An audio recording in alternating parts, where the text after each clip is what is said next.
Good evening. Welcome to another Thursday night of fun and drinking. Virtual tasting experience numbers 16, 16? something like that. We're losing track of time. Can you Yeah. guys believe this has all been going on for over 4 months? I certainly can't. We're going to give people a couple of minutes to settle in here. And while you're settling in, if you wouldn't mind telling us where you're joining and what you might be sipping on. If it's one of these lovely rums that we're talking about tonight, great. If not, what kind of rum do you usually drink when you're drinking rum? We'll also post a little poll here so you can chime in with some information about that as well. Yes. So please give us your thoughts and your input, and we'll do our best if you're not someone that's thrilled about rum to find out why you're wrong. That's right. I think we can probably kick off. We have lots to talk about tonight. I feel like rum is a passion of mine, certainly. So I have lots to say, and I know our distillers are definitely going to have things to say as well. So why don't we kick off? We have a good forum here. We have about 13, 14 people, and usually people start to join in late. Yep, they're lost for being late. That's right. Well, it is beautiful out these days, except in San Francisco. It's not so nice here. Yeah, I don't know if it got over 60 degrees today. It's ridiculous. That's right. But it is beautiful out and people are enjoying the nice weather while we can. But let's get started, shall we? So if you're new to these, I'm Suzanne. I'm the founder of the Crafty Cask. And we are all about celebrating and supporting craft alcohol makers like the fabulous Earl Brown, who is here from Wright and Brown Distilling, and Alessandro Gonzalez, who is here from Baca Bend Rum. Give us a wave so people know where you are in the squares. Yeah, so we have them here tonight and we're thrilled to have them. And this is really, we really love these because it's an opportunity to support these incredible craft makers by sharing their story and honestly driving sales for them. We would love it if you are excited about what you're hearing tonight, and we will do our best to make you jealous if you don't have their rum in front of you, because they are some delicious rums. Mm-hmm. It's great. The best way you can support them right now, especially during this difficult time, but always, is to grab a bottle of this delicious booze we're talking about. So we'll make sure to share links and tell you all about that. Oh, I said who I was and I didn't even let you introduce yourself. I'm so sorry. I'm the talker in the relationship. It's the truth. My name is Evan. I'm a certified sommelier and certified cider professional.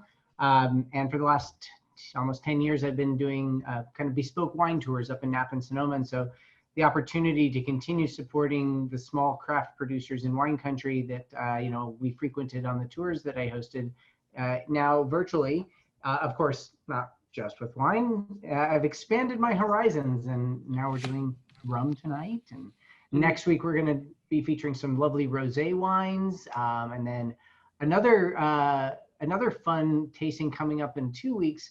We're going to be featuring Sotol, which if you're not familiar with Sotol, that's a really fun one. A lot of people think that it's a tequila or an agave-based spirit, but it's not. It's made from the Sotol plant, which is actually, I believe, related to the lily. Yes, and asparagus as well. Oh, I didn't know that. And so Sotol is something to open your mind and try a new spirit, perhaps. We have two great makers from Mexico, kind of that, we'll tell you all about then.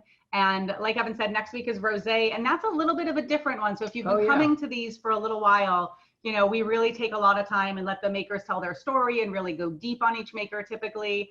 Next week, we're switching it up and we're having a show us your rosé party. So we figured a lot of us have been drinking quite a bit of rosé as we're getting full into summer here. And so we want everyone to just bring their favorite bottle of rosé with them. We'll bring a few of ours. And we're just going to share and talk about what we love about these rosés. Evan will, of course, give us some great education on rosé and talk about all the different ways that it can be made and the pros and cons of the different styles. So we're going to have more of kind of a party. We've spent a lot of time during the last few months showing you about some really amazing producers and wonderful products, across the spectrum. And so this is, I guess, an invitation for us to learn something from you. Yeah, crowdsource some rosé recommendations, if you will. Yeah. So we're looking forward to that. And we are also, just to let everyone know, we're taking the month of August off from the virtual tastings. We've decided to go enjoy some of this great summer weather ourselves as well, and kind of retool, refresh, get our fall calendar really up and running, and maybe bring some new fun activities to these events as well. Stay tuned. So this and next week and the following week are your last chances for the summer to get in on the drinking with the Crafty Cask. So we're excited you are here. What else? Let's see. Do you want to do a quick tech tips real quick? Sure. So people can orient themselves. So for those of you who are unfamiliar, a few things to make this more pleasurable, more enjoyable, more engaging, more participatory. We recommend using Zoom from a desktop or laptop as opposed to from a mobile device. Up in the top right corner, when we're not presenting, you'll see a little button that says speaker view or gallery view. And currently it defaults to speaker view, but if you click gallery view, then you can see everybody else's faces. And then also down on the bottom there, you can see the little button for participants, as well as the chat bar. And then you can access the other people that are here. And if you wanted to say something to them directly or say something to the entire group, feel free to utilize that. That's also a great way to, in addition to kind of chiming in with comments, ask a question. But we'd really encourage you to use the hand raise function, which is on the participant list, and let us know that you have something that you'd like to say or like to ask, so that you can ask it yourself directly to Earl or to Alessandro, and have an opportunity to engage and interact with these makers, and take advantage of one of the things that we find to be really great about these experiences is the fact that you do have the opportunity to engage with them one-on-one. Yeah, that's kind of the basic tips and tricks rundown. I think that's it. Yeah. But take advantage, talk with us. We don't want to be talking to you guys all night. Ask your questions. How often do you get to hang out with distillers and makers? And so take good advantage of that, because they're giving us their time, which we really appreciate. So. One other thing. In the chat box, that's where we'll be posting links to where you can buy these lovely products, as well as other information that might be pertinent to what we're discussing. So keep an eye on that. And let's talk rum. Let's chat about rum. Yeah, for sure.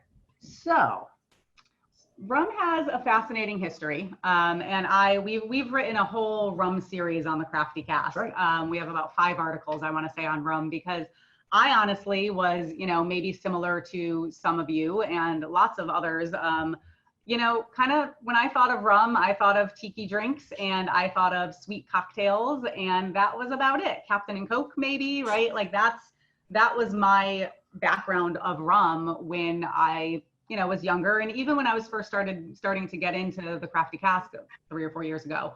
And then, I'm from New England originally, and so I went home once, and I started visiting a bunch of distilleries, and I noticed that, gosh, there was a lot of rum being made in New England, and I started tasting it, and especially some of the aged rums, I was like, this drinks like a whiskey. Like this, I would sip on straight and just sip like a whiskey, and that was shocking to me, because if you've ever tried to sip on something like Captain Morgan straight, it is not, it is not lovely.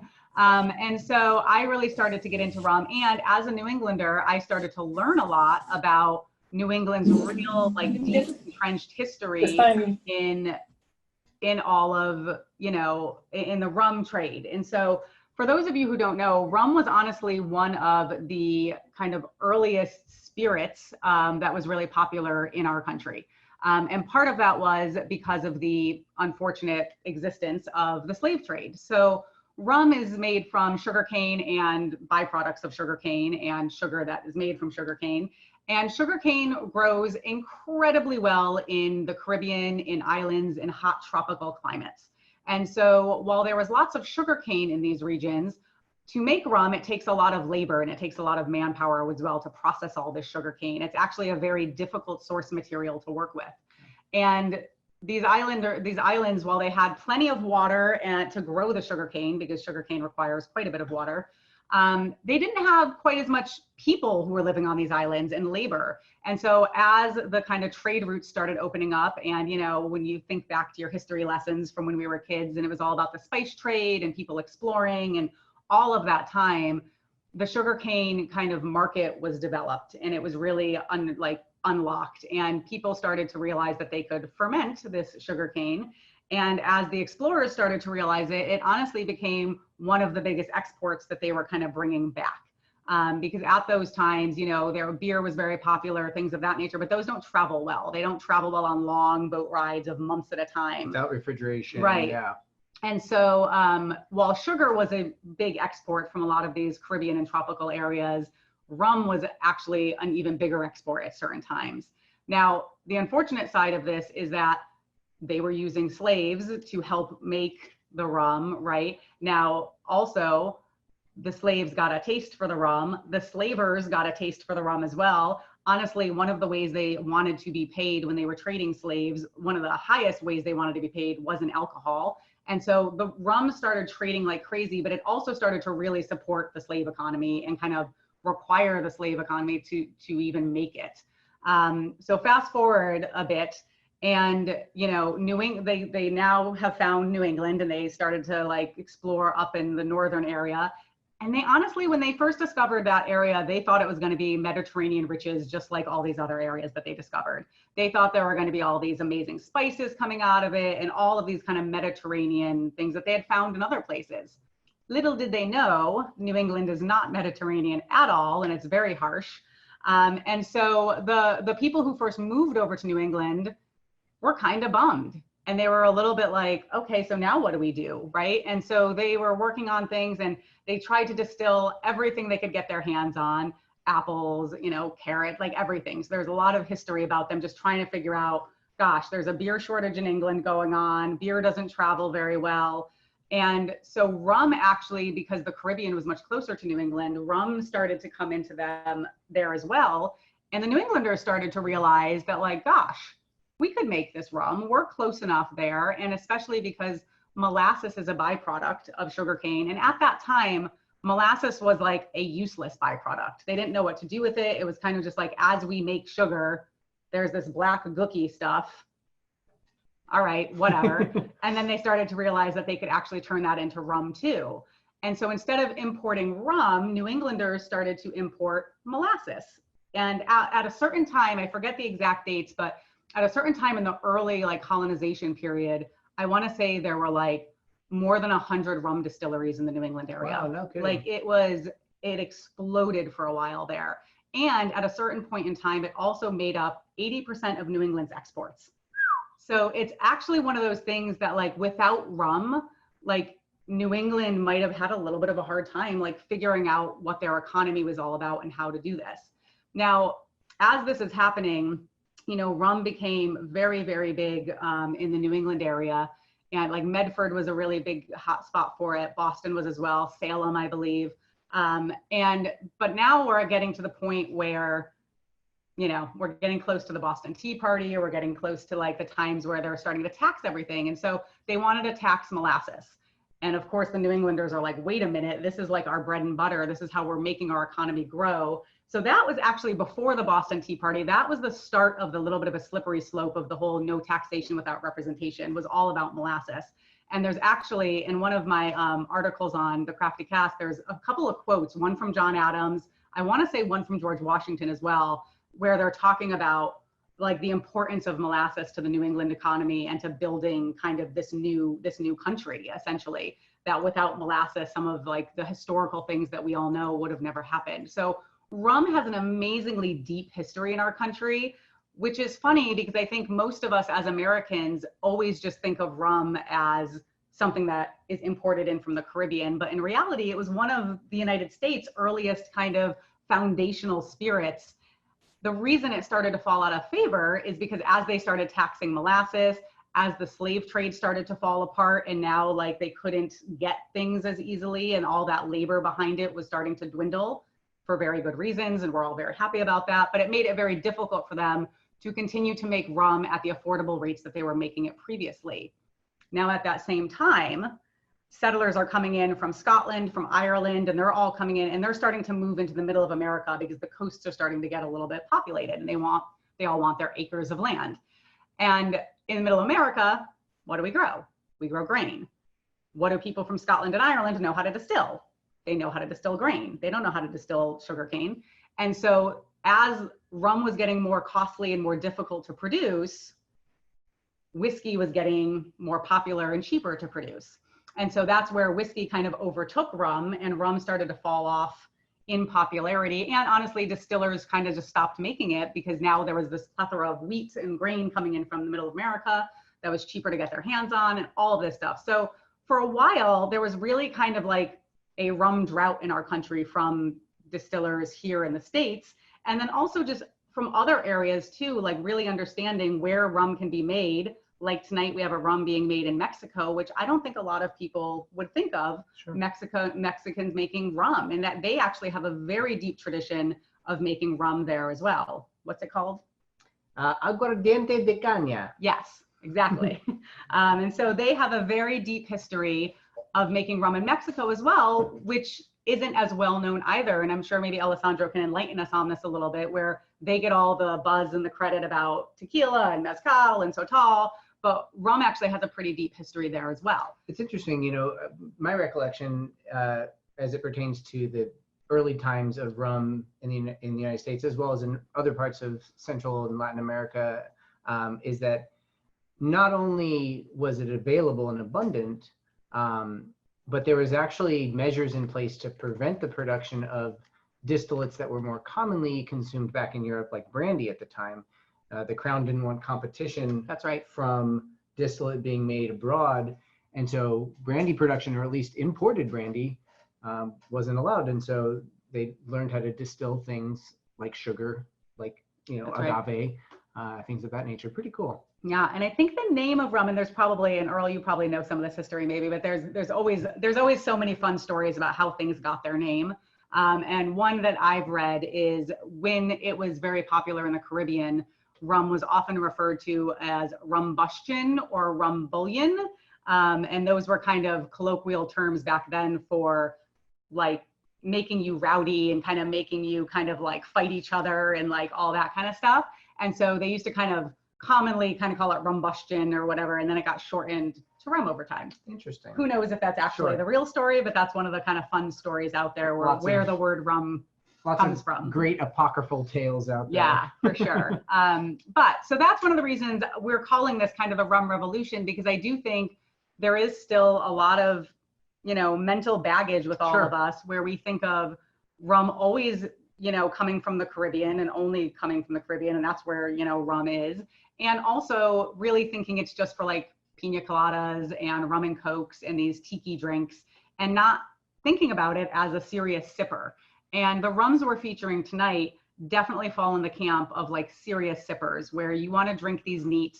They are beautiful, delicious, but they also do make incredible cocktails. Complement cocktails incredibly, but yeah, it's a really great dichotomy where, you know, a lot of the rum cocktails that have existed out there and people know very well are in many ways kind of designed to cover up the flavor of the rum that they're used to make. Things like pina coladas, you know, you can barely taste the rum in that. Right. And, you know, by contrast, choosing cocktails to make with rums like the ones we're featuring tonight, you really want to pick something, a recipe that's going to elevate the flavor of the rum itself, because they are not so hiding. amazing. Yeah, exactly. So that's my little rum history, and I've totally fallen head over heels for rum since I've kind of delved into all this, especially when I tasted through quite a few of those New England rums. And I honestly, more often than not, I find myself now sipping on a rum instead of a whiskey, which kind of blew my mind, and I wouldn't have thought 5 years ago. So that's a really kind of fun treat for us.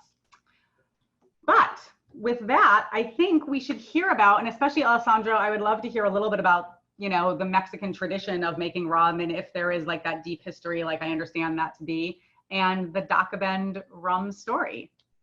Thanks for being here. Hi, everyone. My name is Alessandro, and yeah, my family produces rum Dacabend. Dacabend, actually, it's a long overdue project that we had, because my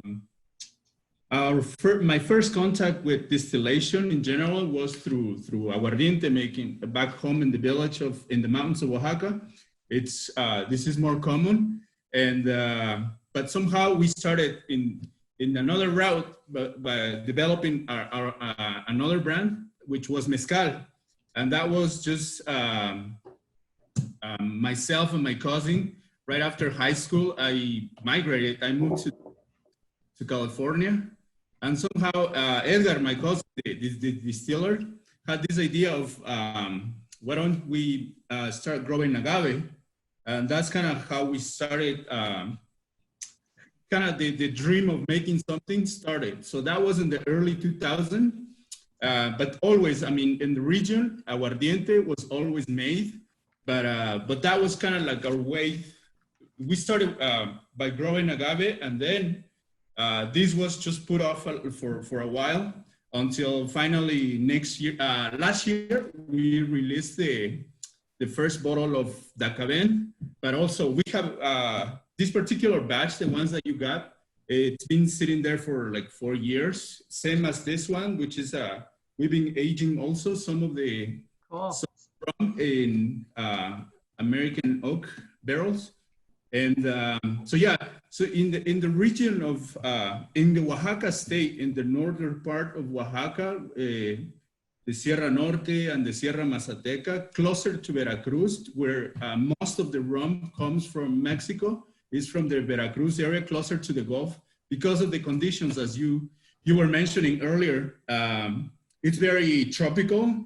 There's a lot of rain, there's a lot of water. Also the land, even in Veracruz, it's like more flat land. Whereas where we are, we get the climate, but we don't get the land like that. It's like literally 45 degrees angles of how things grow.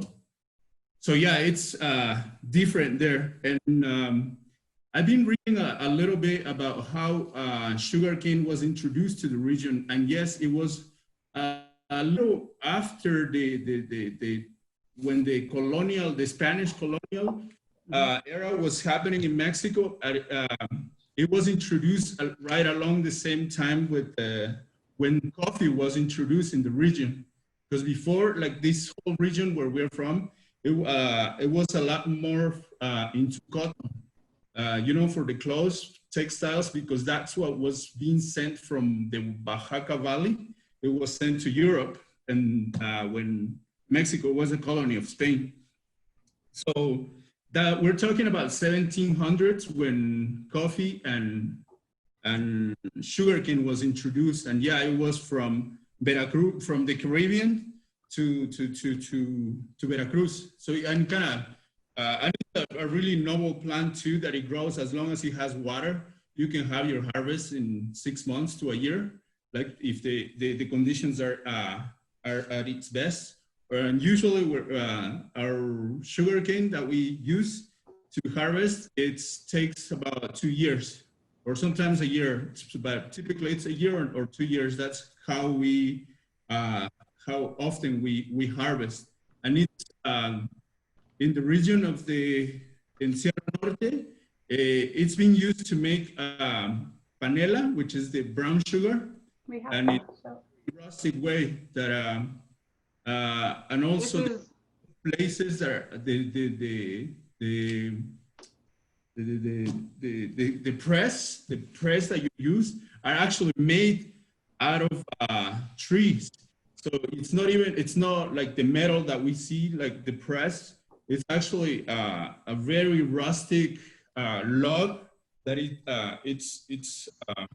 it's built together, that there is a horse that is pulling it, but it also creates that. Of course, it's not as efficient, but it does the job. It squeezes the sugarcane, and that's how, like the most rustic way that people still use in some areas to extract juice. And so yeah, in my family, it's always been, it was always a tradition to either make piloncillo or panela, or make aguardiente. And as you were saying earlier, it's a commodity. If you make booze, it's like somehow you have a little more cash in your hands, and it's not perishable. You can put it away, and then you can just, whenever you need money, you will trade it, you will use it, and so yeah, that's kind of typically what the tradition in the mountains as far as I know it, it's always what I got to see when I was growing up in the region. And also the operations, it's very, it used to be more rustic, and it's very like it's a mobile operation. So you take your press and you're still close to the area where you, or to the field where you are harvesting. So why? Because it's convenient, and you got to spend like 1 month or two right at the plot of land where you're harvesting. And that's kind of like the way, or the dynamics there. Now with ourselves, we moved to having a facility, and we're going to harvest all the sugarcane, and we are actually different a little bit. It's that we use the fermentation tanks are the same ones as we use for mezcal. So kind of gets a little funkiness from the fact that we use agave too. Now that so we learned how to make mezcal at the beginning. So now we kind of mix the two approaches. The approach of how to make mezcal combined with just the nature of making aguardiente, which is, I mean, in agave world, those are like the fermentation tanks. In the agave world, you will you have a solid material that you ferment, that you add water, whereas here you have the juice, and it's different. So it's kind of the fermentation. It's kind of like the sourdough fermentation that you start eventually until you have your big batch, and then you just take half of it and then replace it, and it's ready to be distilled in the next day. Whereas mezcal, you have to wait like 7 days to have that fermentation ready, and you take everything away and distill it. And here you can, when you mill it, you place the juice. You take half of the tank and you replace it with another half, and the next day it should be ready. But to have that ready takes about 14 days to have that base, that motor fermentation to be ready. And what else? So you could see, like, we have a mix of, this is a mobile one, it's a tiny one, whereas the other one, it's a more solid infrastructure, a bigger one. So this one, it's the ones that we take somewhere in the forest to meal. And Alessandro, do I recall correctly? So I feel like, and we can talk a little bit about kind of what a rum agricole is versus kind of non-rum agricoles, because I think this kind of lands in that rum agricole space. And from my understanding, rum agricole is truly made from fresh sugar cane. So just like this, like you're actually milling the sugar cane and you're going straight to fermenting it and kind of really working with it directly. And the reason why rum agricoles really only come from places where sugar cane is grown is because the sugar cane kind of degrades very quickly, and you lose a lot of that sucrose and that sugar. I think I read somewhere that you lose like 3% of the sugar in 24 hours. So if you were trying to send this to someone in the United States to make a rum agricole out of it, you can't, because by the time it gets to them, it's kind of all the sugar has degraded out of it. Is that right? Yes, it is, and yeah, it's completely the more fresh it is. So the way we do it, we start harvesting by 6 in the morning. By noon, you have enough to press, and then you ferment. You press it already. So yeah, it's less than 24 hours where you have that. You're putting it to ferment already. So I guess that's also part of the reason why you bring the press and the fermentation out to the location, huh? Yeah. So yeah, right. It's not like wine or whiskey even, where you can have the grain sitting there for 2 months while you're waiting to make what you want to make. It's kind of like as soon as you harvest it, you have to make it right away. Yeah, because also as the sugar cane is sitting there, it's already on its own. It's starting to ferment, and then you get other notes also on the itself. So one way to, maybe if you want to send something, it's having it from distilled at least once, so that way it's already alcohol. So if you want to send it somewhere else for somebody to use it. Gotcha. Yeah. I guess that was always part of the reason why distillation was common too back in the day, because by distilling something, it became stable. It was more compact and more durable. Like it wouldn't spoil and oxidize the way beer or wine would. Once it was distilled, it was kind of impervious to the elements. Yeah. So here you see the those Can I are go no, that one, that particular picture, the one that and these are the stills that we use. So there you have the fermentation tanks, and well, this is also that we use for aguardiente, I mean for mezcal. But yeah, that's the fermentation tanks, and then in the back, the next picture that you have, it's where the copper pot alambics.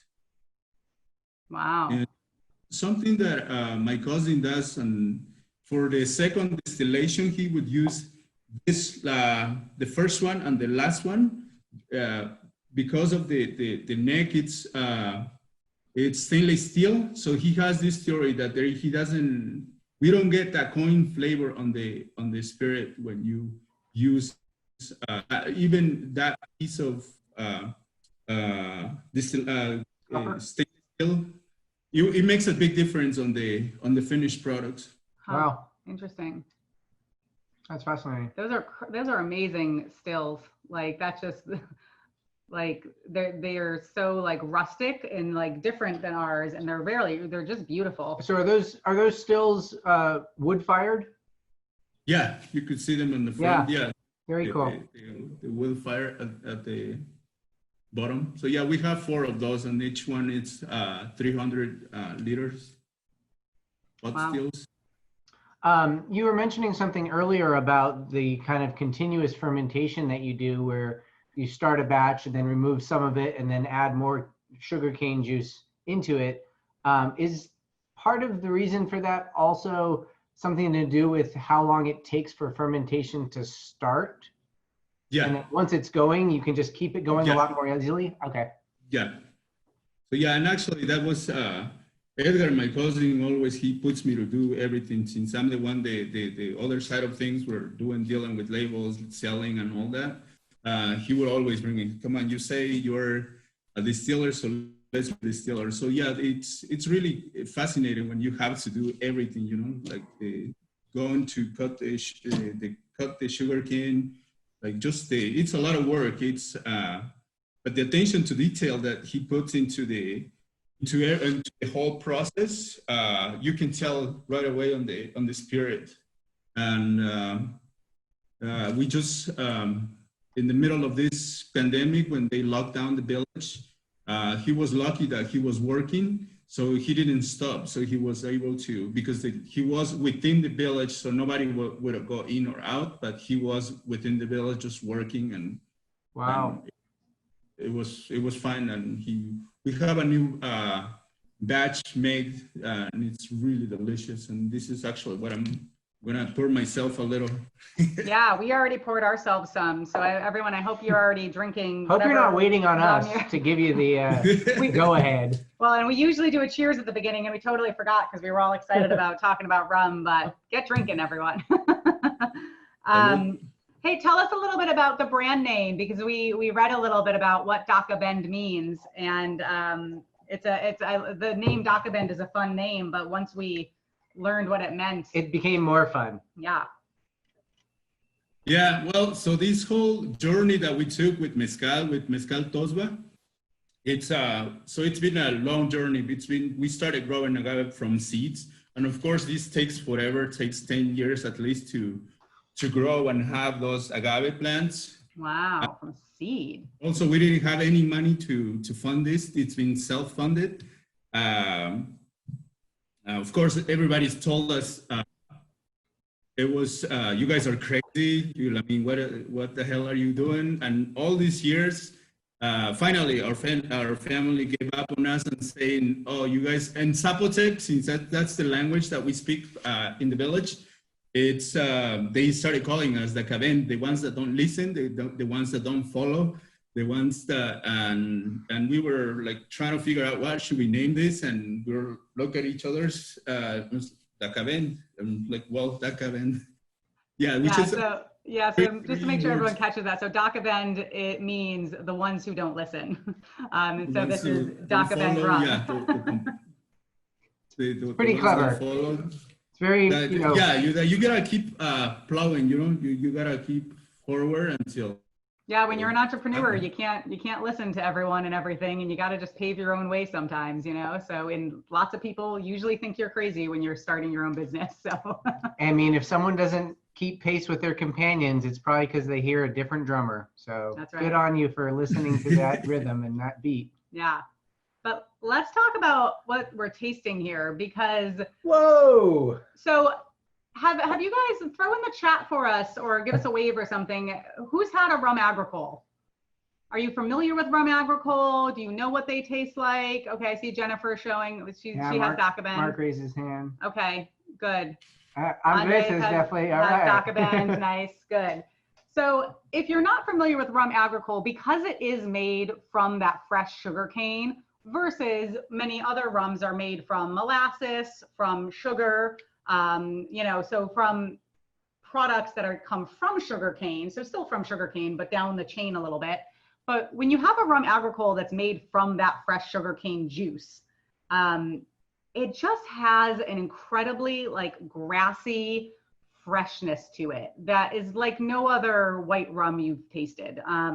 And so and it also usually, which I love, I am a funk lover. Like I like funky wine, I like funky beer. And so rum agricoles have this like earthy, can't quite put your finger on it, like weird funky nose on them that honestly, once you identify what rum agricole smells like, you will never not be able to identify it. Like you'll smell it and you'll be like, oh, that's a rum agricole, right. Because it's very fresh and funky at the same time, which is such a weird way to describe it. And I'm curious if, Alessandro, how much of that do you attribute the kind of the earthy kind of funkiness of DACA Bend? How much do you attribute that to the fact that you're using and utilizing, you know, the mezcal palenque and the traditional techniques for mezcal in the production of your aguardiente? I think, I mean, I love how it came to be very natural that, yeah, definitely I think it's more of the attention to detail on like when to grab the fermentation and distill it. And that you learn a lot from mezcal making, because at some point the fermentation stops bubbling, and that's kind of one way to see it, but also you gotta taste it, you know, when it's like, it's sour and it like you gotta smell it. And it has to do, as we were saying earlier too, the fact that how fresh you got your sugar cane, because and it's the combination of those details that you apply to it, and it helps a lot that the fact that we know mezcal and we apply much of that detail into like being careful also, like how much wood fire you put into into the still under the still, because sometimes if you want to just do it fast and distill, and you will have a big big drop, like you know, when it's dripping, like if it's really thick, you don't really want that. And yeah, you want it to be steady, and you just throw a log on it and it just keeps the fire steady, and it's like that what you manage to. I think it's, and I imagine with wood fire still, there could also be, if you don't know what you're doing, there could also be some risk of this ending up with a kind of smoky flavor or taste to it, or aroma to it as well, right? Like there could, like, so you have to really manage that so it doesn't make this taste like smoke, I imagine.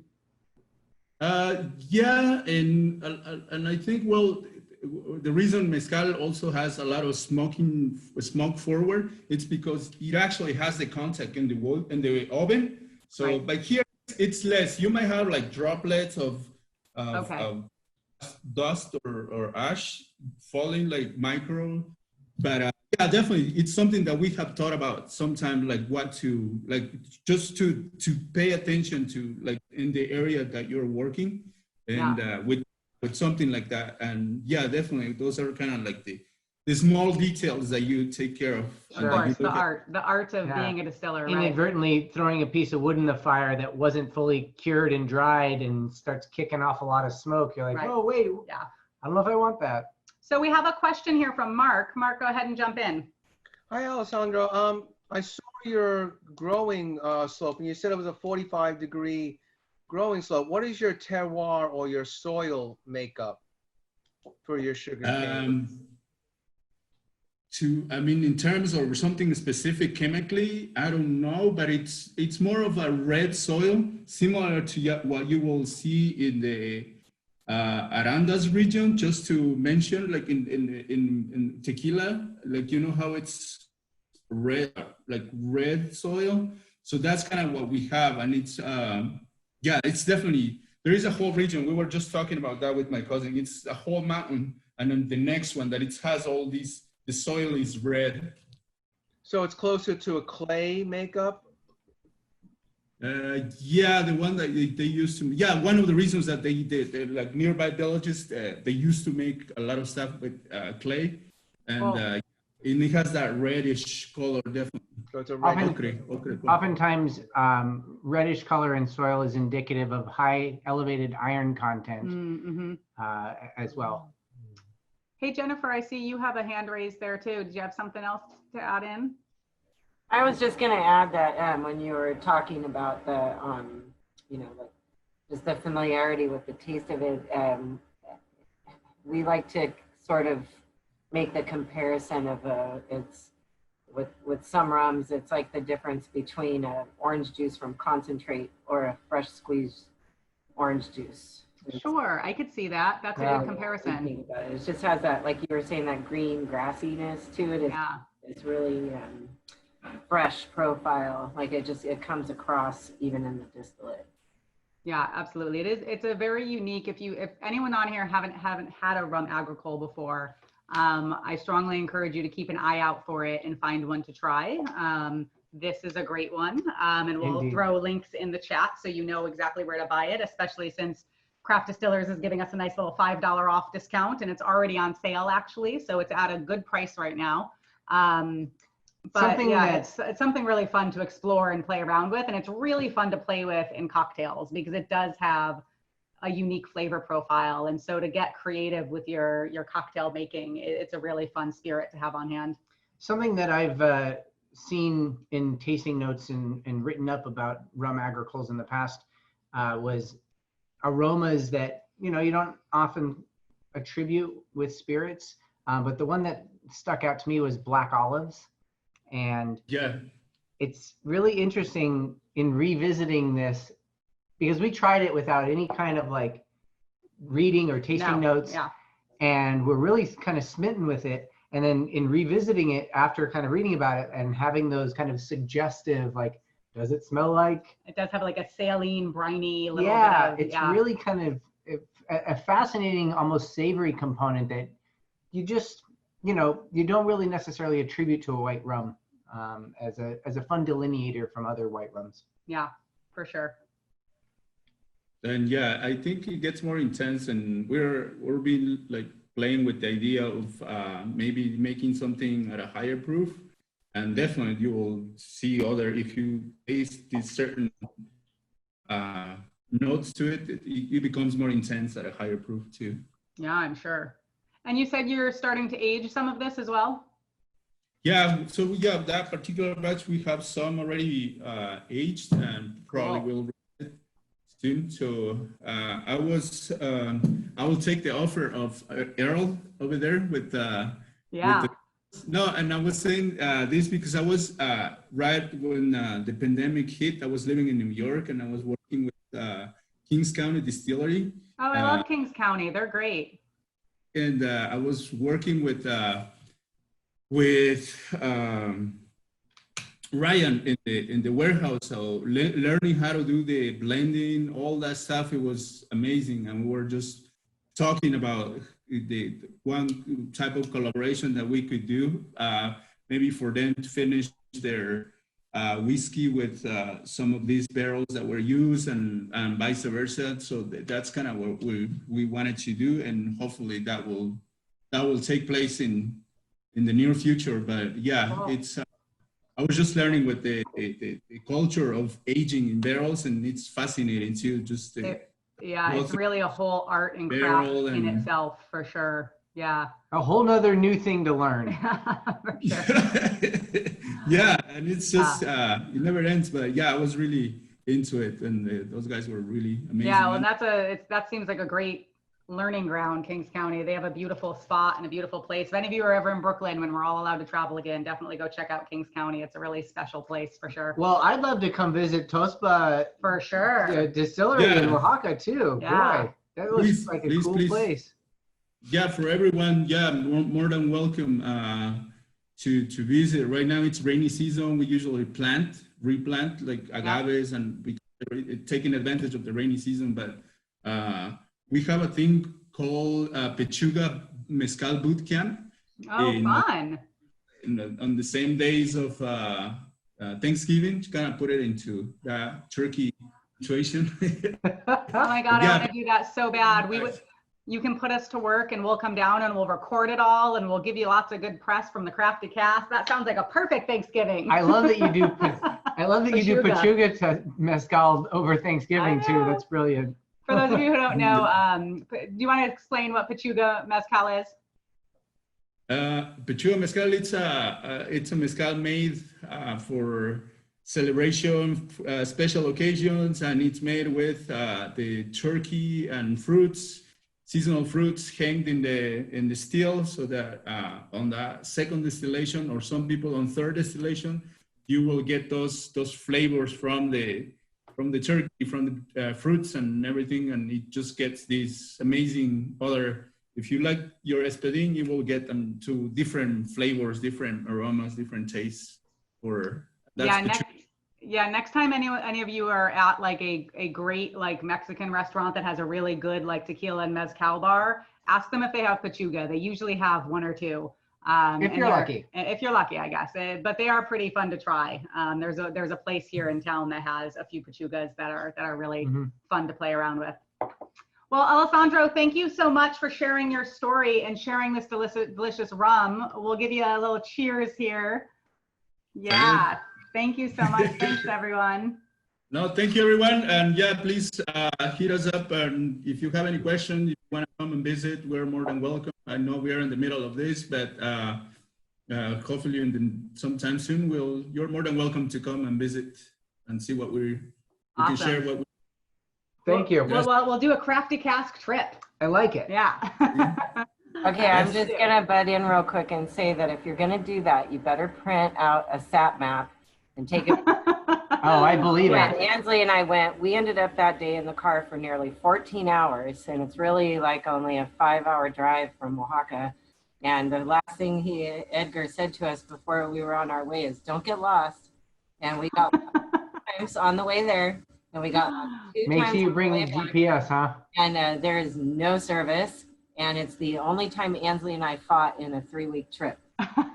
I have to say, we've all gotten so reliant on our technology. That's happened to me, honestly, even in, I was in Illinois and driving somewhere late at night from the airport, and it was like through cornfields, and all of a sudden I had no service, and I was like, where do I go? What do I do? It's like, no one's awake. This town has 2 people in it, so it is funny when you There's not It even is. a time for. when you travel off the beaten path, you gotta And it's Bring it paradise over once you, more it's prepared. paradise once you get up there, and they have really sweet dogs at the distillery. So if it's nice. a dog, you have the dog, and the aged rum that Alessandro is holding there is some of the most amazing stuff.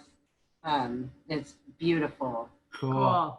Well, we're excited for that, and Jennifer will definitely make sure to reach out to you guys at Craft Distillers if we plan a trip, and we can co-sponsor it. Get some of our loyal Okay. fans. Alessandro, would you mind just saying the name of the village there in Oaxaca? San Cristobal San Cristobal La Chiroac. La Chiroac. Okay.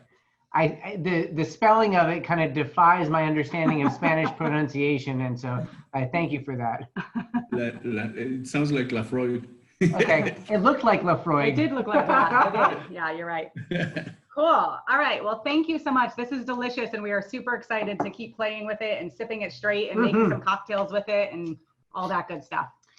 Earl, On that note, yeah. talk to Earl. us, Earl. And I know we're not sipping on your Agricole rum tonight, but I know you have to tell us a little bit since we've been talking Agricole so much, because finding an Agricole rum made in the United States is virtually impossible. So you have to tell us a little bit of that story. Absolutely. Am I unmuted successfully? You're unmuted successfully. Okay. Well, I mean, we primarily work with blackstrap molasses to make rum. Right. And, you know, as Suzanne mentioned in the beginning, you know, sugarcane grows in tropical climates, generally speaking, and you have to have a lot of heat hours throughout the year. You can't have a lot of frost hours. So California, we have a very diverse climate here. And, you know, although we started out making blackstrap molasses rum, we did one small batch of California Agricole beginning of last year. You know, and whether you call it Agricole or not is somewhat up to question. There's a lot of debate in the industry because the region of Martinique and, you know, the AOC, there's an AOC, like a protected designate for the, you know, that's rum agricole of that region. Sure. And some people say you shouldn't call it agricole rum unless it's made there. So a lot of rum distillers who work with it here in the US have taken to calling it fresh cane juice rum. But, you know, consumers understand that when you say agricole or agricole style, you're talking about fresh cane juice Right. based rum. So it's, you know, it helps tie it together and see where things fit in the picture. But we, you know, it was a fun little project. It was, I don't know if it's repeatable or sustainable, but I met a family of farmers at the Oakland Farmers Market. So we're a small craft distillery here in Oakland, California. I don't know if you want background now, Yeah. but No, we want your whole story for we've been sure. around for about 5 years of You were production. actually, weren't you the first distillery in Oakland since Prohibition? We were, yeah, there, Wow. and possibly ever. I think before Prohibition, you know, looking back at the turn of the century, Oakland was a pretty small town. After the earthquake in 1906, there was a big exodus from San Francisco over to the East Bay, and Oakland grew pretty rapidly. But there were just a couple of breweries in Oakland proper. But that's not to say there wasn't a lot of distilling going on. It Sure. probably was more of a cottage industry. Yeah. There were thousands and thousands of distilleries spread across the United States before Prohibition. I think the rough number is around 6,000 that were commercial distilleries, but that doesn't even include, you know, small farm distilleries in Right. towns. I mean, you know, you might say it was a little closer to what Oaxaca is like now, or, you know, parts of France, you know, the Armagnac region or something where there's, you know, small village distilleries, mobile distilleries, just a tradition of, you know, agricultural producers using what was seasonally available in their towns and regions to, you know, to save value. I think Alessandro mentioned this earlier, like you can't save sugarcane. You can't save, you could save grain for some time, but, you know, you can't save it forever. Fresh fruit, you know, apples, pears, plums, like it all has a really short shelf life. So distilling's always been about agricultural people finding ways to save value and make next level products that are artisanal, that people will, you know, pay a higher premium for. And then there's this real, you know, deep dive, I think he mentioned that as well, that you can take into just exploring the depths of the artisanry, you know, of perfecting your methods, of working with your equipment, in particular, developing your equipment to make unique styles and make things the best you can with the equipment you have. And as you saw with the type of stills that, you know, that they have down at Daca Bend, we, you know, and then you look at like the column stills in the Caribbean or in Kentucky and Indiana that produce most of the whiskey in the Caribbean. Most rum is made on column stills, actually. With some finishing on pot stills. And of course, the Jamaican rums are made with pot stills. But Right. There's this really wide range and variety of equipment, and you can really make a fantastic product with all kinds of equipment.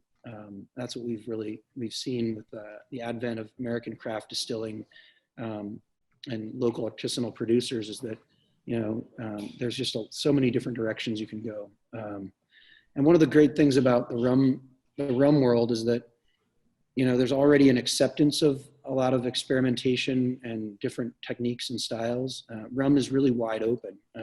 It's not super well defined. It can come from pretty wide variety of sugarcane derivatives and be made on a lot of different stills. Most rum imported into the US is sweetened heavily, flavored, spiced, and there was a real race to the bottom in the rum world where, not to say that it's bad necessarily to use a column still, but you can produce industrial rum on a very large scale for a low price, for low cost, and normalize it. And so that's, it really displaced a lot of this artisanal production that had happened, that had been famous in the Caribbean before the advent of modern column stills, and before Bacardi took the column distilling approach and set it up in Cuba before the Cuban Revolution, and just perfected the art of making, mass-produced bulk,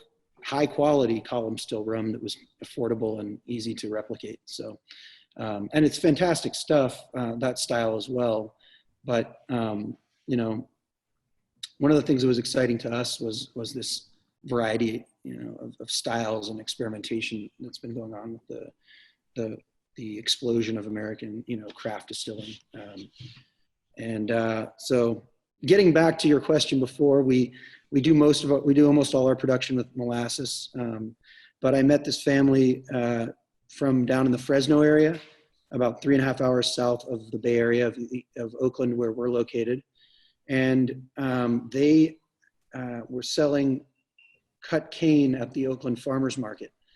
And I got excited because I could see right away. I grew up on a ranch and farm in Humboldt County.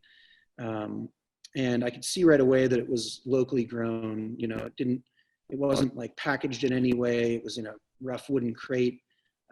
They're they're a Laotian family of Hmong descent.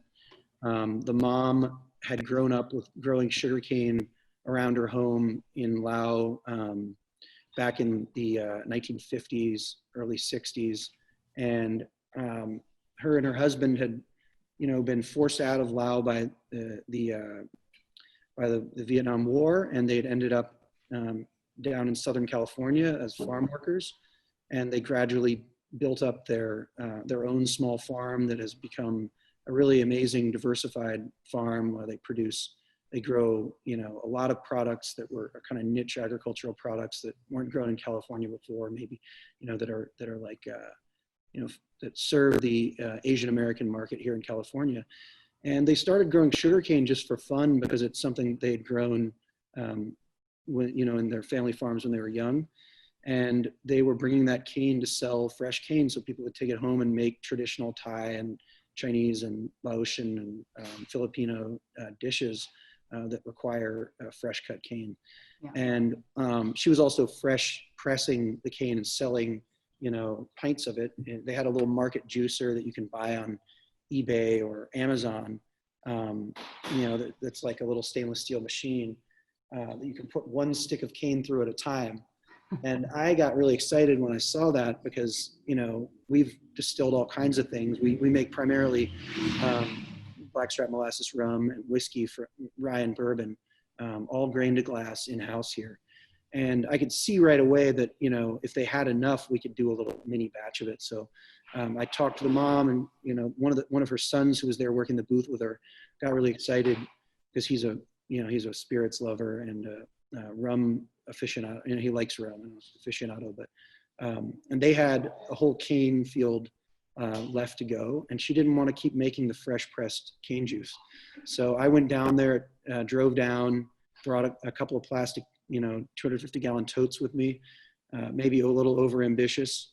And I spent 7.5 hours pressing cane with them, one stick at a time, through this little machine. And, By the way, Earl invited me down to join him for this, and I was like, I don't know, man, a 5-hour drive to go do like what now? It was 7 hours of driving total to Fresno, very hot, with, just kind of on a prayer. And, it was a really exciting little project, but we only ended up getting about 150 gallons of fresh cane juice before we broke their juicer, which was, a bummer. The rollers, it's a 3-roll mill. Alessandro was talking about the mills that they used, maybe the traditional mills down there are made from wood, but a lot of these mills are based on a very old principle, like old style of mill that's been around for a couple hundred years, more than that, probably maybe 400 years. It's a 3-roll system where you have 1 roller or 2 rollers up here and 1 roller below. And you have a gauge on the front end that's wider and a gauge on the back end that's narrower. And the cane gets fed up between the first 2 rollers and crushes it, and then it's finished crushed on the second roller. It's a very simple system. Cane is a really wonderful product to work with if you're, it's so easy. I mean, I'm sorry, I know you were saying there are a lot of difficulties with it as well, but in terms of making juice, it's one of the easiest things I've ever worked with to juice, because it's a grass, it's long, it's fiber, Sure. you don't create this pulp that's hard to separate from the rough material. So I loved working with it, and I'd love to make more of it. But we only made about 150 gallons or so. I got that in the truck. Actually, no, I wasn't able to bring it back up with me. I actually had to have the older brother from the family pitch the yeast for me. I don't know if this is even legal, so don't tell anyone. But cane will start fermenting right away. You can end up with off flavors really fast. I had the mom from the family, actually, we did an experiment where she pressed out a little bit of juice, and they had a green cane and a purple cane, like a reddish purple cane. They were both, or the red cane was an heirloom varietal from Florida. I think it's called Florida Red, actually, but it came up in California as a deep purple color. And I had her do a native yeast, I had her send me some pint-sized samples, and we tried doing like a native yeast fermentation or like a wild yeast fermentation, but it didn't really work out. We ended up with something that was really gnarly smelling and only probably about 4% alcohol, 3-4% alcohol. I think that's because, sugarcane doesn't grow very much in California, and the yeast strains that were endemic there in their fields were not, sugarcane strains. A lot of these places that produce agricole style rums have had sugarcane production for hundreds of years, and you end up with yeasts that have like sort of a relationship where the yeasts that thrive and succeed and become predominant in those areas are good at metabolizing sugarcane and getting the most out of it. So you end up with yeasts that are better for sugarcane based. Yeah, and that was just for me. I remember when I got to try a little sample of it, and I was like, "Oh my gosh, it's like an agricole style rum made in California. That doesn't exist." Like it was just, even if it may not be sustainable and ongoing, it was a really cool thing to be like, especially when everyone's all into like local and everything. It's like, ooh, this is neat. Like it's a local farmer and it's a local distillery, and they're partnering. Yep. And so it was just, well, I've got 120 bottles of it here at the distillery, but we're not even selling it yet because it's hard to justify the time it takes to make the label and market it until we have our tasting room open. It'll be a great collectible one day, Earl. That's right. Well, or a great treat for people who come into your distillery as like a little, like we have something special behind the counter. Yeah. Hey, Earl, why don't you tell us a little bit about your tasting room and, how you and your upcoming tasting room. I'm sorry, your upcoming tasting room and how you and your partner, Dan, got started and where Wright & Brown's origins are coming from. Absolutely. Yeah. So, like I said, we founded the distillery. We actually finished building it out about 5 years ago. We're just coming up on the 5-year anniversary. But it was a long process before that. Coming to that point, I guess, as it always is with starting up a small business and a craft distillery. Dan and I grew up together in rural Humboldt County. And you know, we grew. If people know Humboldt County, it's a place where it's a little bit lawless. People don't follow prohibitions necessarily. Things have changed now, but you know, it's famous for you know, farming and you know, Weed. a rebellious attitude. We're just gonna say no it. longer, no longer like a topic of you know, Yeah, under table topic, but that's right. a lot of moonshining up there as well. And so there were people we grew up around who had small stills that they would work on, you know, moonshine batches and also essential oil production. My co-founder's family actually makes essential oils for soap production. And, you know, it's just a place where there's a lot of hands-on agricultural production and a lot of cider making, home brewing. I grew up on a ranch and farm where we have heirloom apple orchards that we'd make apple cider with every year, and we'd ferment that sometimes, you know, to make a what you call a hard cider here. Everyone else in the world would just call it cider. Cider, it was- right. And so we've, you know, we had some experience with that, and then Dan, the co-founder and co-owner of the company, is a tugboat captain, and he would go on, you know, three month trips where he would, you know, work long hours tugboat captaining down in the Caribbean or up in Alaska.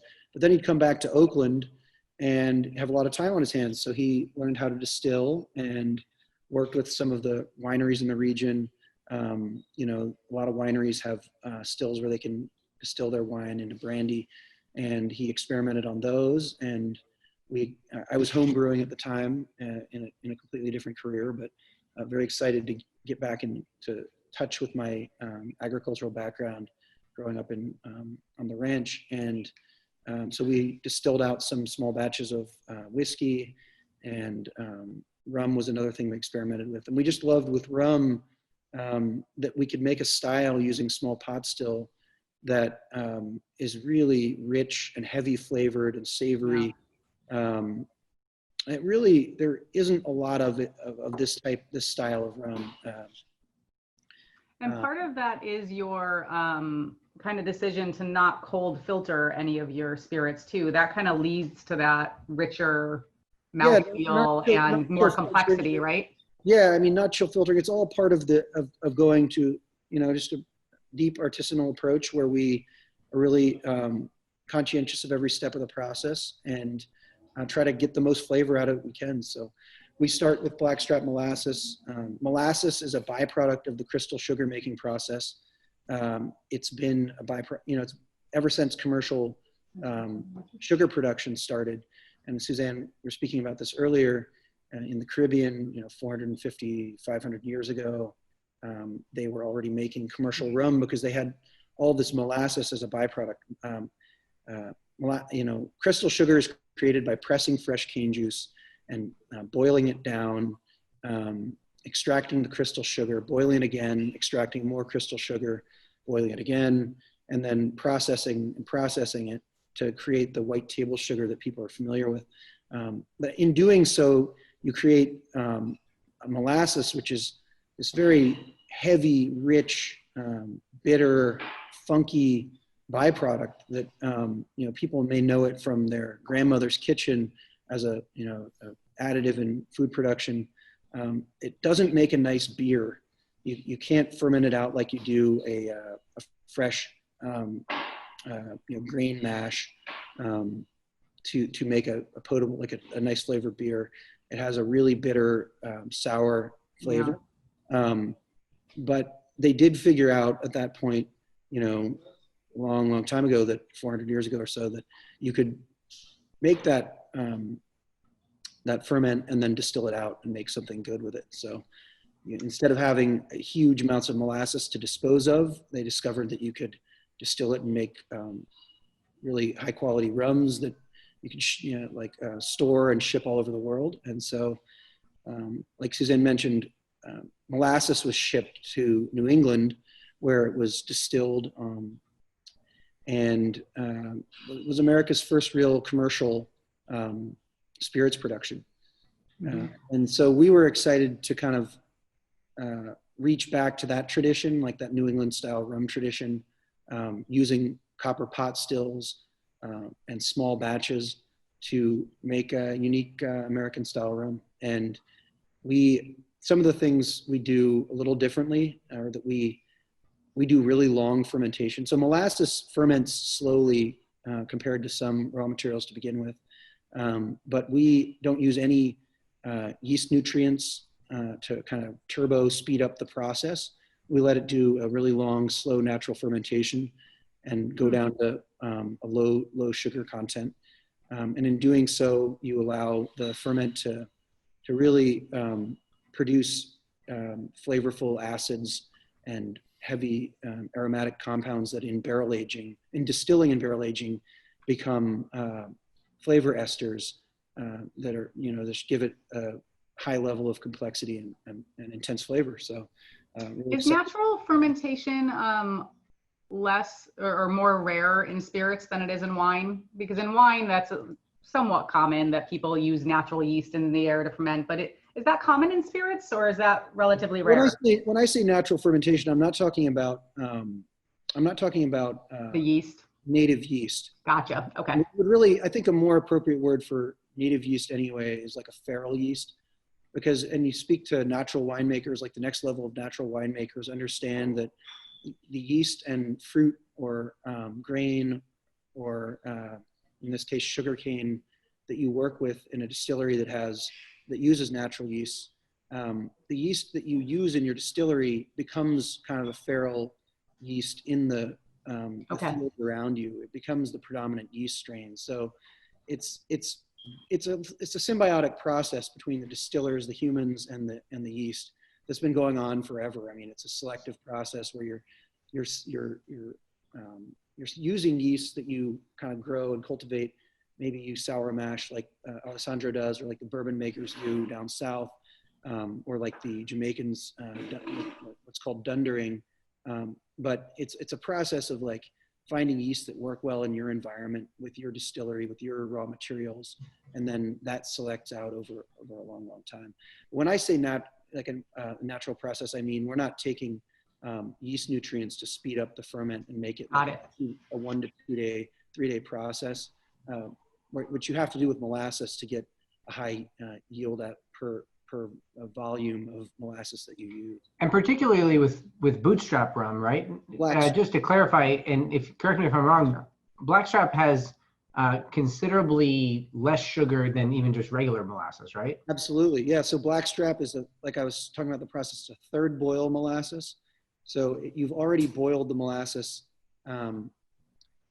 twice and extracted crystal sugar out of it, and then you boil it one more time. So after making first the cane syrup, where you boil off most of the water, and then you do the heavy boils to take out the crystal sugar, you're really working with something that has a lower percentage of sugar and a much higher level of like the character that is created, the caramelization character, and that happens when you cook something really heavily.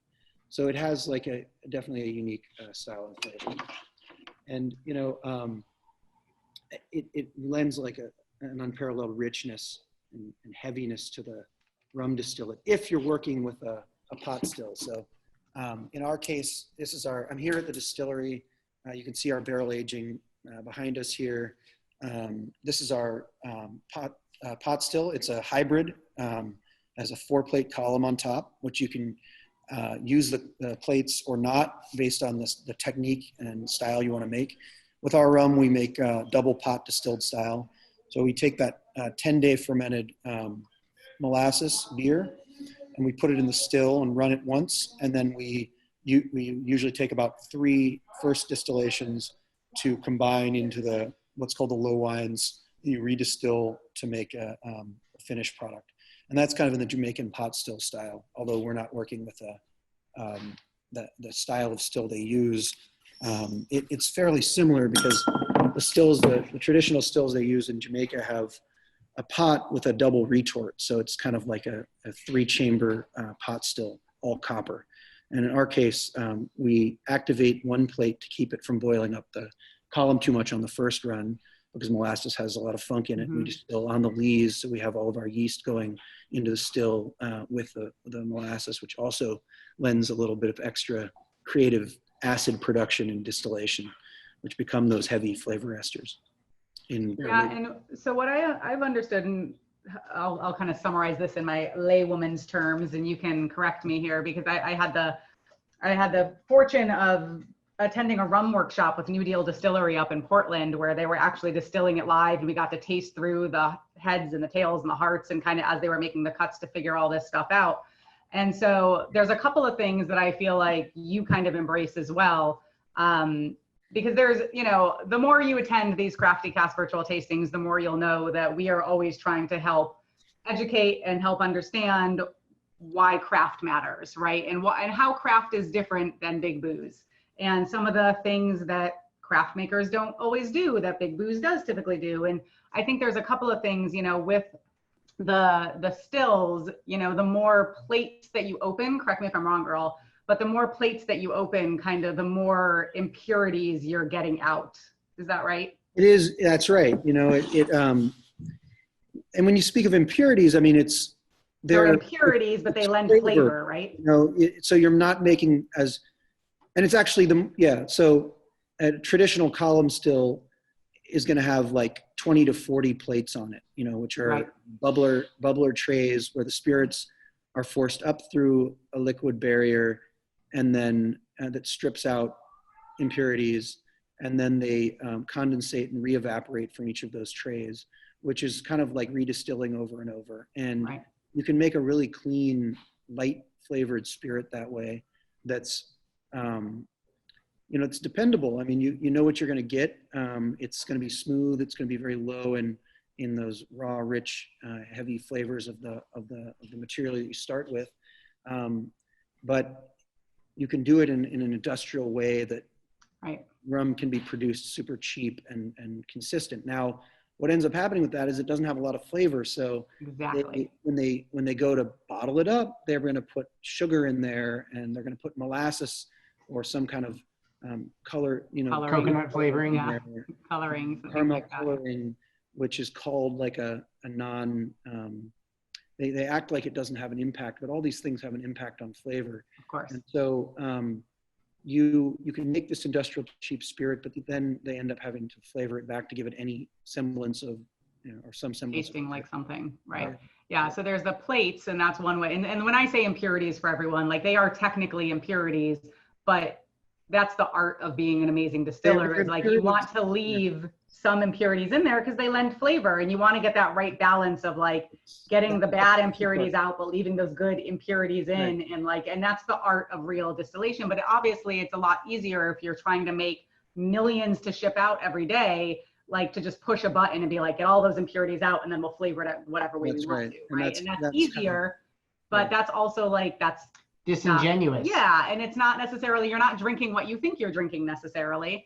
So that's one way. But the other thing, go ahead, Earl, sorry. Oh no, they're just, I mean, there's a time and a place for all these things. I mean, it's nice to also be able to go to a bar and get a $7, Mai Tai or something. Of course. Not that you can get that here in the Bay Area, but it's a lot of places. The style of like, pot still rum really fell out of favor and is making a big comeback, in large part due to here in the US, due to American consumers coming to understand that rum can be this creative artisanal product. And right. We owe a lot to the tiki, revolution for that, because before that, rum had become just this super cheap, drink, liquor. And then as the tiki bar kind of craze happened, and then happened again, those tiki drink aficionados, appreciators, dug deep into what is rum and where does it come from and what are the styles, and it really encouraged people to get creative making rum here. I mean, a big part, I have here a single barrel rum. This one was done with in collaboration with Pagan Idol, which is a tiki bar in San Francisco. Great At the tiki time we started our distillery, Doc Parks was building out Pagan Idol with the Future Bars group, and he really encouraged us to try making this this style, with this one, we did a single distillation directly off the lees, off the ferment, and took super low cuts, and it's extremely funky. We call this our Hogo style rum, H-O-G-O. It's Hogo is a word, it comes from the pre-column still Caribbean rum production world, where there were small village distilleries that made pot still rum in a really funky style. That the word Hogo is a Creole word for high taste from French, that was used to describe the character that you get out of like dry aged meat or cheese, funky, oily, almost like borderline weird, but when you've had it, you come to appreciate it. And Sure. it was the best of those small pot still rums were called the Hogo rums back then, and we liked making the style of rum, but it's very time consuming and difficult. You're running the still, with cuts in mind every time, rather than double distillation, which is more efficient and Right. easier. So this one, we've got some single barrels of that.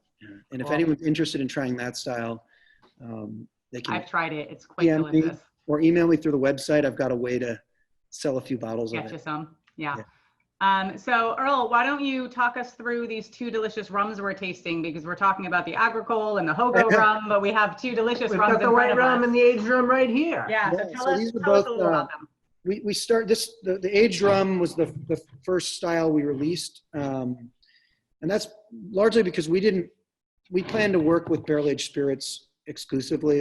We didn't want to ever release like a moonshine whiskey or a vodka, or, we really like working with barrel aging. It's a deep, exciting, interesting part of running a distillery, of watching a spirit mature. And this is the style of rum we wanted to make, which is an American rum that is relying on the tradition of using ex-bourbon casks, but also some new oak. So we have about 50% new oak in our standard batches. That percentage is going to go down over time. This batch 3 here is aged for 3.5 years minimum. Some of the barrels were over 4 years. The barrel aging, lends a smoothing out and Yeah. a richness of the wood, the caramel and vanilla. The molasses is brought back out. But The nose is like Christmas to me. I don't know why. It's like so, and it's funny because I normally think of spiced rums when I think of that, and this isn't spiced definitely, but like honestly, I think when you get deep into making small batch pot still rum and you properly barrel age it, you kind of see what they're trying to get at by making a spiced rum a little bit, which is that like, if you do it right with barrel aging, you take the time, you're getting those things naturally from the rum and from the wood. It Yeah, has spice yeah. without being Yeah. spiced. You've got, right. got a Yeah, lot. like there's like caramel in this and vanilla and like Cinnamon. really like and like Mhm. buttery, like hot buttered There's rum. definitely Like, some really cool like clove and yeah, it's really lovely. cardamom notes. Mhm. So yeah, it's like I said, double distilled, all copper pot still from blackstrap molasses, and aged mostly in ex-bourbon casks and Mm-hmm. new charred American oak. Although we do work a little bit of Limousin French, recouped French cask in there as well, and you Oh, get cool. a little bit of funk out of that. But a lot of, if you want to go real funk, you'd have to try the Hogo style, which I can. It does honestly. Now that you say that you use bourbon barrels, it does. If I was going to compare it to another whiskey, like a whiskey, this does drink a little bit more like a bourbon than a rye or a And different some type of that whiskey. you're getting. Like it has some sweetness to it. Yeah. I mean, a lot of sweetness comes from the raw material you're working with. But working with new chart, that percentage of new charred oak is also going to give you a lot of caramel and vanilla character that you're used to tasting in a bourbon. A lot of rums in the Caribbean have to be aged for 10 to 15 years to start to approach the color you get from and the effects of the oak that we get in just a couple of years, integrating some new oak. But there's no oak in those regions. So Right. like Scotland, they repurpose American bourbon casks, which are only allowed to be used once per federal definition. Same with rye. And although rye only makes up 10% of American whiskey production. So. Right. Yeah. And then speaking of the, the raw ingredient that you work with really lends to the flavor of it. I have to say, white rums in general are not things that I ever think of, I definitely think of them as for cocktails, but this, it's so beautiful on its own. And we were just saying privately to each other that despite it not being technically an agricole style rum because it's not made from fresh sugarcane, it does have like a freshness to it. It just has like a brightness to it that you don't often find with white rums. Definitely like this unmistakable kind of levity that I would never attribute to finding in a rum that wasn't made from, the fresh sugar cane. Yeah. It doesn't have the funkiness of the agricole style rums. It's really a clean, like, it's really funny. Like to compare them, the DACA they're Bend. So clearly different side by side. But honestly, when I tried your white rum again, after having not tried it for a while, but having previously tried the DACA Bend, I don't know, a few weeks before, I was like, I kind of get some, similarities to that, which I was not expecting and pleasantly surprised by. Mm-hmm. I think you're really tasting like a pot still approach probably as well. Okay. You're getting such a heavier flavor through pot distillation than column distillation. And so some of those characters, and it is from the same raw, background raw material, the original genesis of the sugarcane. It works its way through a little bit, but very different base material. So I do want to open it up for a few questions, but then I do want to geek out for a minute afterwards about what cold filtration is and does, because I think that's just a fascinating topic in general. But we always want to be respectful of people's time. So we are technically at 90 minutes. Yep. We want to give Earl a little cheers and thank you for sharing his story and some extra stories with us. We appreciate it. Thanks. We put the links in there for where to buy both of these rums. And if you're in the Bay Area, once we can all move around again, I know Earl's working on getting a tasting room open. So we actually are allowed to ship direct in California right now. All right. An amazing little exemption that you don't expect the ABC to allow people exceptions, but they made that happen for craft distillers here in California. So great. Yeah, whenever you can buy direct from the maker, guys, always buy direct from the maker. Buy direct from us, and right now you can use the code HOME, HOME, on our website when you order to get a 10% discount. So cool. I'll put that in the chat for everyone. I just wanted to mention, sorry, I didn't get to talk about the white rum much, but just really briefly, the cool thing about this white rum is that it's a pure pot still white rum that's unfiltered. And that's extremely rare. Like, I don't know if there are very, very few of those available in the US and sold, maybe outside the pot distilleries that make them. And that's another thing with craft, I think, where you see on so many of the big booze brands, triple filtered, 7 times filtered, 9 times filtered. And it's like they're capitalizing on all of us consumers being dummies and just thinking more is better. All the flavor. Right. But what that really means is they're removing all the flavor.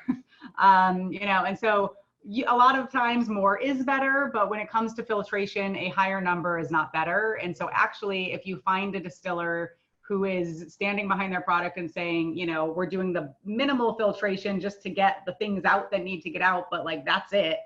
That actually usually leads to a much more interesting and complex and like fuller mouthfeel kind of spirit. But it does take work to get it right. And so, you can get some pretty funky stuff too. And I've got a couple of barrels of that sitting around in the back that I'm not going to let you guys taste. Hey, Mark, you had a good question there. And just out of curiosity, Earl, have you tried DACA Bend by chance? I really wish I had some with me right now. Well, you live close to us, so we'll have to sneak you a little trade-off. And Alessandro, any chance you've tried Wright and Brown? Yeah, they're both. No yet, actually, but I would love to. Definitely, I will. We're gonna have to figure things out. A little international shipping. It's always interesting to hear, like. I'll make it much easier. I'll go to the distillery. Yeah, I'll trade you a visit for a visit, man. Got it. Exactly. Deal. Perfect. Yeah. So everyone, if you have to take off, by all means, we love that you are here. Thank you for coming out and supporting these amazing craft makers and supporting us. We love having you here.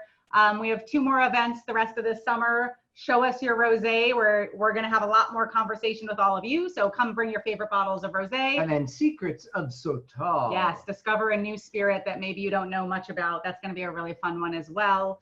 But thank you everyone for coming. If you want to stick around for a few extra minutes, I am going to geek out a little bit about cold filtration and filtration because I think it's fascinating and interesting. And I'm going to show a cool video of me in Laos pressing pressing sugar cane.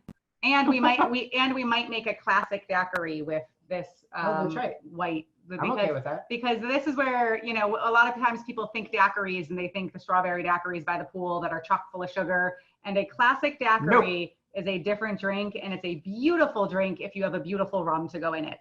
And so, because all it is lime juice, sugar, and rum. And You gave away the secret. sorry.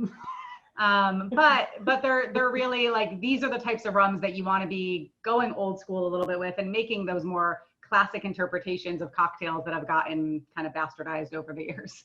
So yeah, so we're gonna stick around for a little while and keep having some more fun. But for those of you who have to go, thank you so much for being here. And Earl, Alessandro, if you need to go, I know Alessandro, it's probably pretty late for you. Yeah, But, it's all good. but if you It's guys all have good. to go, by all means, we so appreciate your time, and we'll make sure we're gonna send out an email tomorrow with links to buy for both of them, so you can make sure to get your hands on the good stuff.